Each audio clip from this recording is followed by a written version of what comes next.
Today in this 2013 Ford Edge, we're going to be having a look at and showing you how to install the Etrailer.com Class 3 trailer hitch receiver, part number E98870. Here's what our hitch looks like installed. First thing you notice about this hitch is there's plenty of clearance around the receiver, making this a great hitch to use with bike racks and cargo carriers. Now, some of the questions that we get about this hitch from our customers is if they have the hands-free liftgate assist where you kick your foot underneath the bumper, will the hatch still open? And that answer to that is yes, but you will have a slightly reduced area here around the receiver. Another question we get is if the vehicle is equipped with backup sensors like this, will the backup sensors be activated when there's a bike rack or cargo carrier on the hitch? Answer to that is yes. If you have a bike rack or cargo carrier and it's blocking the sensors will go off when the vehicle is in reverse, but reverse only. When you're driving down the road like normal and drive, you don't have to worry about any warning lights on the dash or listen to the beeping noise. Now on the side of a receiver, you'll find your industry standard 5/8 of an inch diameter hitch pin hole, which you can use a pin and clip to secure any of your hitch mounted accessories. We have one of those available separately on our website. Welded on the bottom are rolled steel safety chain loops. And what's nice about these is they have a decent size opening, so even if you have a very large safety chain hook like this one, you can still clip on and clip off without any issues. On the back of a receiver, you'll find this collar that's welded on. Not only does this give us a nice finished look, but it does help improve the strength of the opening itself. And one thing about this hitch that does set it apart from others on the market is the finish on it. Most hitches either have a gloss or a flat black powder coat finish. This has a matte black carbide powder coat finish, which is much more durable and much more rust resistant.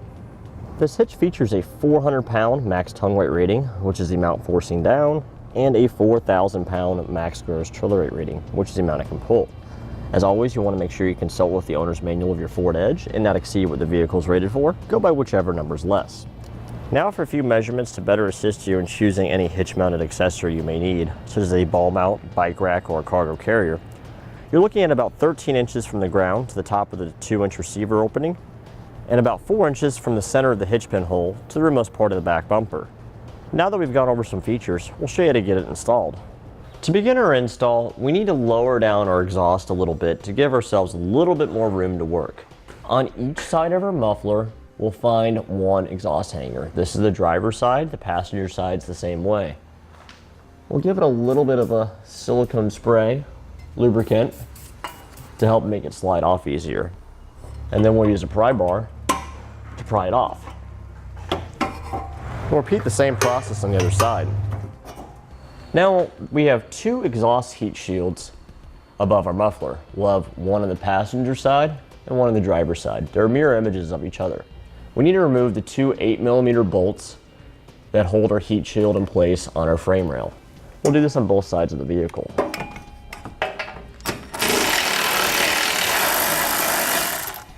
Now we can hang on to these bolts or throw them away. We will not be reusing them with the hitch in place. Okay, with those bolts removed, we can now grab the heat shield, pull it down a little bit, and there's a hole here that's covered by our heat shield here. We need to go ahead and trim this out a little bit so it's not covering it. So use a pair of 10 snips for this.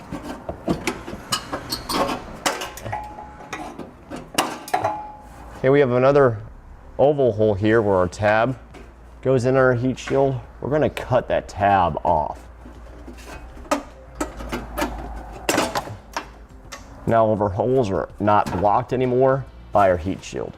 We'll go repeat the same process on the other side. All right, now we'll take one of our pull wires and we'll go through our forward hole, which is this oval hole here, and route it towards the back of the vehicle where it'll come out our frame rail by our bumper beam.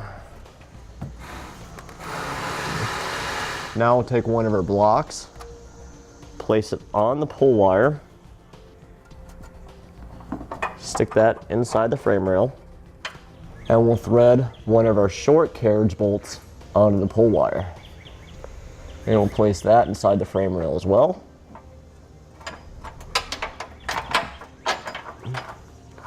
And we'll pull the bolt through our hole and remove the pull wire. Now we'll take our pull wire and go through this smaller diameter hole right here, not this one, but this one, and repeat the same process. And with our hardware in place on the passenger side, we'll do the same thing over on the driver's side. Now with the next set of hands, we'll raise our hitch into position over our exhaust,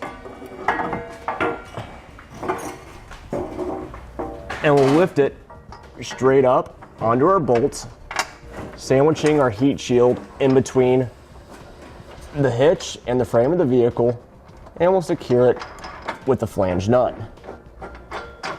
And we'll put flange nuts on both of our carriage bolts on each side of the vehicle. Now we'll use a 3/4 inch socket to tighten down our nuts.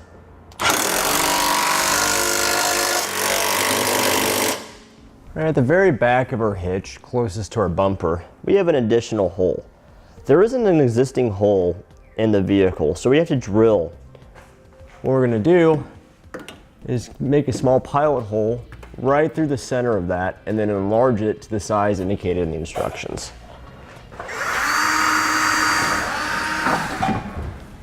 Now you can use a larger drill bit once you have your pilot hole made, or you can use a step bit, and that's what I'm gonna use.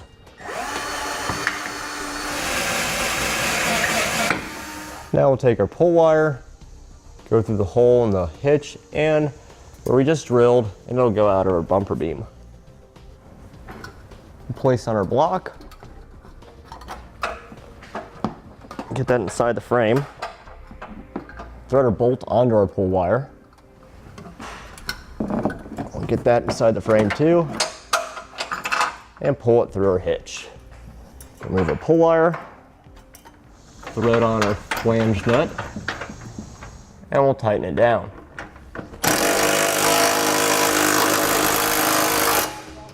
Now we'll torque over our hardware to the amount specified in the instructions.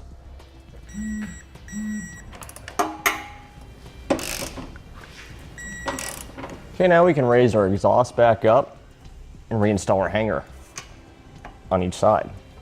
And that'll complete our look at and showing you how to install the Etrailer.com Class 3 trailer hitch receiver, part number E98870 on this 2013 Ford Edge.